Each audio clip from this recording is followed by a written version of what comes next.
Hello বন্ধুরা, আবার চলে আসলাম সোনার সংসার পূর্ণিমাতে। দেখো আমি আজকে সারাদিন কি করলাম। সকালবেলা উঠে কাজকর্ম সেরে দেখো পুজো দিয়ে দিলাম। যেহেতু আজকে পূর্ণিমা পড়েছিল, পুজোটা দিয়ে দিলাম। তোমরা সবাই জানো আমার কে কোথায় ঠাকুর আছে, নতুন করে বলার দরকার নেই। আর তোমরা কেমন আছো? আশা করি ভালো আছো। তোমাদের ভালোবাসা আমিও ভালো আছি। আর কিভাবে সাজালো আমার ঠাকুরটা দেখো। তোমাদের কাকুই বেশিরভাগ পুজো দেয়, আমি একটু কম দিই যেহেতু আমার বসতে অসুবিধা হয়। দেখো কত সুন্দর লাগছে আমার গোপালটাকে, গোপু সোনা।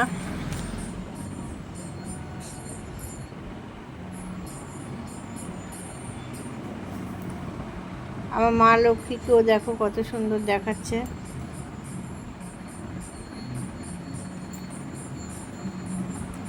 দেখো সব সাজানো হয়ে গেছে, ভোগ দিয়ে দিয়েছে। এবার একটু আরতি করে নিচ্ছে তোমাদের কাকু। এক এক করে সব দিয়ে আরতি করবে।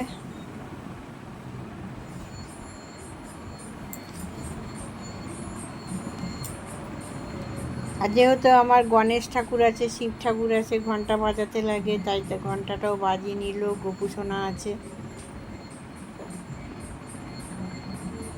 পুজোর শেষে চলে গেলাম আমি রান্নাতে। কি রান্না করলাম দেখো, গরম গরম ভাত, চাল কুমড়ো দিয়ে মুগ ডাল করেছি, এখানে টক দই, আর এখানে দেখো আলু পটলের তরকারি, আর সাথে আছে পাঁপড় ভাজা। যেহেতু নিরামিষ, শনিবার খাই, ওই জন্য আজকে নিরামিষ রান্না করেছি। দেখো খাওয়ার শেষে ঘরে কাজকর্ম সেরে একটু চলে গেলাম ছাদে। ছাদে দেখো ভিডিওটা করলাম। প্রকৃতিটা কত সুন্দর লাগছে দেখে, ওপর থেকে দারুণ লাগছে। তোমাদের কেমন লাগছে একটু কমেন্ট করে জানাবে। ভালো লাগলে লাইক করবে, শেয়ার করবে, ঘন্টাটা বাজিয়ে দেবে। আমার তো খুবই ভালো লাগছে।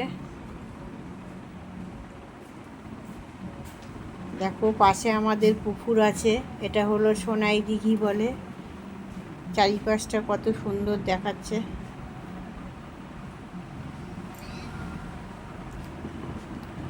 আমার খুব ভালো লাগে, গাছপালা খুব ভালো লাগে দেখতে।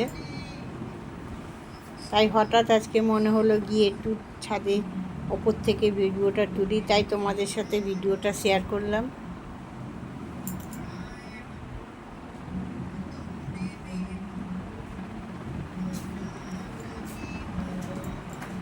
খুব সুন্দর লাগছে। আবার দেখো পরে কি ভিডিও নিয়ে আসি।